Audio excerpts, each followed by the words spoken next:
Like it or not, MMA is much more than fighting skills. You got to be able to run your mouth as well as you can run those fists.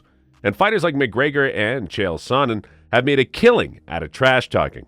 I mean, half of their game was their microphone skills. But fortunately for me and you, not everyone is good at it. Some fighters have tried their best only to fail and become meme material for life. So without further ado, let me give you 10 of the worst MMA trash talk moments. Number 10. David Tamer's underwear warning. Conor McGregor has a certain way of influencing everyone around him. If it's for better or for worse, I can't say. Take David Tamer, for example. The Swedish fighter was part of Team McGregor on The Ultimate Fighter 22. Now keep in mind that this was McGregor's golden era, and everyone wanted to be as cool as the Notorious One. So when Conor started trash talking against Team Faber, Cody Garbrandt wasn't going to sit around and just listen. What, you going to do something about it? What are you going to do? I'll do something about it. Well, do something then. Do something then, you. Do something then, you. Phil. While the situation was quickly diffused and both fighters were separated before the punches came, Tamer interfered with one of the most hilarious attempts of trash talk ever.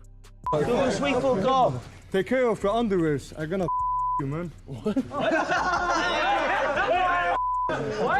Yep, it's the tone, the immediate laughter that follows, and the mix of anger and confusion on Cody's face that makes this a legendary trash talk moment in MMA history. Number 9. Joanna Boogie Woman. Don't get me wrong, Joanna is one of the most accomplished female fighters in UFC history, and there's no doubt that she's tough as nails. Remember her face when she fought Weili Zhang for the first time? She fought with that face for 2 full rounds and made it to the 5th. But you know what else is tough? Hearing her trash talk. I know, her first language isn't English, and any natural English speaker would probably piss his pants in a crowd that big, but at the UFC 217 weigh-ins, she said something that didn't even make sense to her. While trying to intimidate Rose Namajunas, Joanna uttered the golden words, Boogie Woman is coming tomorrow, and she doesn't know what's coming. Well, if Rose didn't know what was coming, then she did. Number 8. Josh Koscheck goes motorboating. If you remember the Octagon from the early 2010s, you definitely remember Koscheck's whole drama with St. Pierre. Now, Koscheck was not going easy on GSP, roasting Canada while fighting in Montreal itself. Not to mention, he probably called GSP every name in the book. And knowing what a wholesome guy St. Pierre is on the inside, it's safe to say that Koscheck wasn't making a good name for himself. However, one of his lines that is so insanely weird but hilarious makes me forgive everything else he said about GSP. During The Ultimate Fighter Season 12, when Koscheck and GSP were both head coaches on opposing teams, Koscheck went ahead and, without a filter, said these words about Rush. I'm gonna run over there and probably just, get in George's face and motorboat his ass. Yep, I wish I was making this stuff up. And I'm afraid no amount of context will help explain this line either. Number 7. Ken Shamrock becomes a confusing Grim Reaper. Before you go judging the man for possibly the worst trash-talking skills, let me just say that he came from a WWE background in the 90s. And I'm not kidding when I say that any conference featuring him and Tito Ortiz ended up looking like a class for the specially abled. You see, Ortiz wasn't a mastermouth himself, but he had the natural gift of getting under Shamrock's skin perfectly. Just the sight of Tito's big, smug face would piss Shamrock off so much that he ended up saying insanely stupid stuff like, I hope to God you come ready, because if you don't, I'm going to beat you into the living death.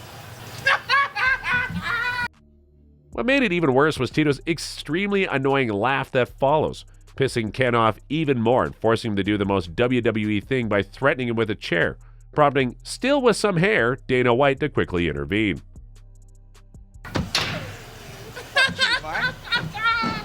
Number 6. Michael Johnson's eating habits. Michael Johnson's has a pretty decent run when it comes to actual fighting, with wins over foes like Poirier, Ferguson, and Barboza. He's racked up an impressive record, but he also holds some serious L's when it comes to trash talking.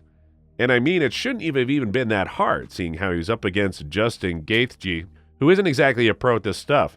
Still, when Gaethje threatened Johnson with the usual, I'm going to take you into deep waters, the genius replied, I don't need to swim. I do all my fighting on land, player. What can I say, guys? Maybe Michael just doesn't understand metaphors. But even worse than this line was his reply to Justin claiming he'll break him piece by piece. Johnson's iconic reply was, Eat my shit whole. I don't fucking take piece by piece.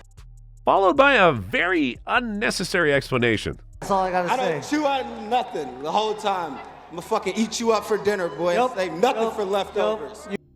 By the way, despite the hilarious nonsense trash talk, these two gave us one of the best fights ever. I highly recommend it if you haven't watched it. Number 5, Joseph Benavidez, High School Nostalgia. Cejudo isn't exactly the toughest opponent when it comes to trash talk, Seeing how he proudly calls himself the king of cringe. So it makes sense that Joe was actually doing well for himself when he squared off against Triple C on the season as coaches on The Ultimate Fighter. Joe hit Cejudo with the usual losing streak roast, reminding him of his 2 losses in a row and saying something about how he'll be irrelevant after this fight. Whatever, I'll skip ahead and tell you where exactly he missed the mark. Just as Cejudo was leaving the cage, Joe said the sentence that haunt him forever. I used to guys like you in high school. I knew you're. I mean, that definitely sounded gay, but let me tell you that Joe is been married for almost 10 years to the finest MMA female reporter in Megan Olivier. So, you be the judge. Number 4, Georges St. Pierre, respect talking. Ever heard someone say that Canadians are just too nice?